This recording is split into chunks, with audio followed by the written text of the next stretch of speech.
When Arkansan Gabby Rushing was diagnosed as one of millions with a nervous system disorder, she wanted to raise awareness to further medical research. THV 11's Frederick Price tells us how she's getting the world's attention. Yeah, about a year ago, Rushing was diagnosed with postural orthostatic tachycardia syndrome, or POTS for short. Now, hoping to help others with this disorder, listen to this. Rushing held a deep squat position for 2 hours on Saturday.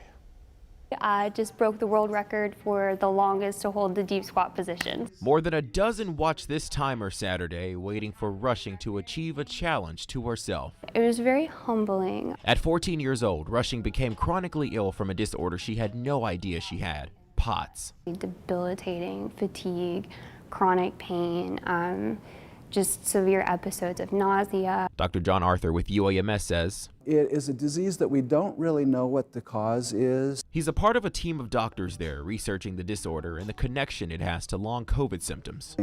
A lot of people with long COVID get POTS. You don't have to have long COVID to get POTS, but there's an overlap. The researchers speculate people infected with COVID-19 form an antibody against an important protein the body needs. The mechanism part is what we don't know yet. So how do these antibodies cause long COVID, or do they? Or is it just something that happens? Back on the stage, Rushing's efforts to break a world record is her way of bringing awareness to the illness and help advance long-haul COVID research at UAMS. I suffered in silence, and I don't want that to be any other person. I don't want that to be another 14-year-old girl just really struggling to make it to class. Dr. Arthur with UAMS says they will soon send a survey to some 150,000 people who've been tested for COVID at the hospital. The survey will ask about symptoms after a COVID infection. This will aid in their long-haul COVID research.